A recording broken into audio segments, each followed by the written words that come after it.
আজ শনিবার 8ই জ্যৈষ্ঠ 2026 সালের 23শে মে, বৃষভ রাশি, বৃষভ লগ্ন, টরাস সাইনের জাতক জাতিকাদের আজকের দিনটি কিন্তু সাবধানতা অবলম্বন করেই অতিবাহিত করতে হবে।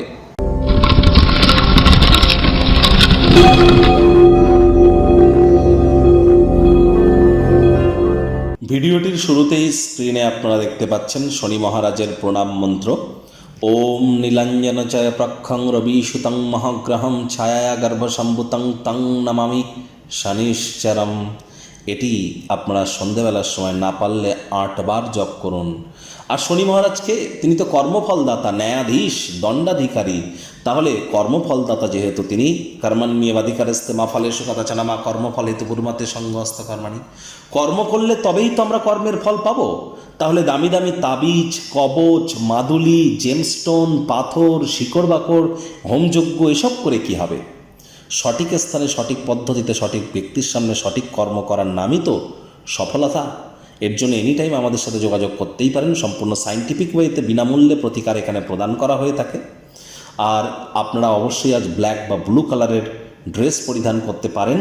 সে আপনার কোন ডেটে জন্ম, এটা কোনো কালো রং কারোর ক্ষেত্রে অশুভ কেউ কেউ মনে করে, এমনটি কিন্তু আদৌ নয়। আজ ভুলেও সাদা রঙের বস্ত্র যেন পরিধান করবেন না আজকের দিনটিতে। আজ সরিষার তেল বেগুন কিনবেন না, সরিষার তেল বেগুন খাবেন না। বয়োজ্যেষ্ঠ শ্রমিক সম্প্রদায়দের সম্মান করুন। ভাগ্য মিটার আজ আপনাদের বলছে 5 আউট অফ 10 ভাগ্য আপনাদের অনুকূলেই থাকবে। দেখুন, কোনো নেগেটিভ বা নেতিবাচক কথাবার্তা বলতে কিন্তু আমাদেরও ঠিক ভালো লাগে না। তবে এই গ্রহ নক্ষত্রের হেরফের অনুযায়ী ইন জেনারেল ডেলি প্রেডিকশন আমরা প্রস্তুত করে থাকি। যাদের চন্দ্র রাশি বৃষভ, অর্থাৎ মুন সাইন যাদের টরাস, এই গণনা তাদেরই কিন্তু অধিকাংশ ক্ষেত্রে খাটবে। আর যাদের বৃষভ লগ্ন, তাদের কিন্তু আংশিক খাটতে চলেছে। এই পৃথিবীতে যতজন বৃষভ রাশির জাতক জাতিকা আছেন, তাদের প্রত্যেকের জন্য হলো, আপনাদের প্রত্যেকের রাশি বৃষভ হলো, লগ্ন তো এক নয়, জন্মের সময় সাল তারিখ তো এক নয়, তাহলে 100% একই খাটবে এমনটি ভাবেন কি করে? আংশিক খাটতে পারে না। পার্সোনাল কনসালটেন্সি এর জন্য তো আছে, আপনি এনি টাইম যোগাযোগ করতে পারেন।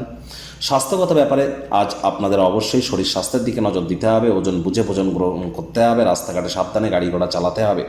কোনো প্রকার নেতিবাচক অনুভূতির আশ্রয় গ্রহণ করলেই ক্ষতি। বেপরোয়া ব্যবহার করবেন না কারোর সাথে, তাহলে সম্পর্ক দুর্বল হতে পারে।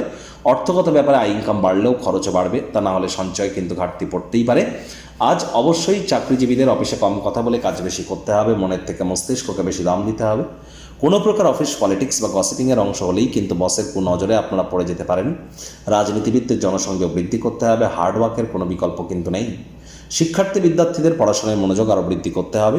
সোশ্যাল মিডিয়াতে মাত্রা অতিরিক্ত মূল্যবান সময় যেন নষ্ট করবেন না। আজ যারা হাউস ওয়াইফ আছেন, গৃহের কর্ম সম্পূর্ণ করবার পরে নিজের মর্জিমাফিক ক্রিয়াকলাপ করুন, তা নাহলে বাড়ির বয়োজ্যেষ্ঠদের কাছে বিরক্তির পাত্রী হতে পারেন। সন্তান সন্ততি থেকে থাকলে তাদের দিকে সজাগ দৃষ্টি বজায় রাখুন। অসৎ সঙ্গে চলে যেতে পারে, চোখে চোখ রেখে খুব ইজিলি মিথ্যে কথা বলে দিতে পারে, নেশা ভাঙের প্রতি আকৃষ্ট হতে পারে, শরীর স্বাস্থ্যের অবনতি হতে পারে। প্রেমিক প্রেমিকা, স্বামী স্ত্রী, না ভাব ভালোবাসা, রোম্যান্স, না তর্ক বিতর্ক, অশান্তি, কোনোটাতেই বাড়াবাড়ি যেন করবেন না। অন্যান্য দিনের ন্যায় আজকের দিনটিকে সাধারণ হিসেবে ট্রিট করুন। পারিবারিক দিকটি আজ আপনাদের জন্য এক প্রকার ঠিকঠাক থাকছে।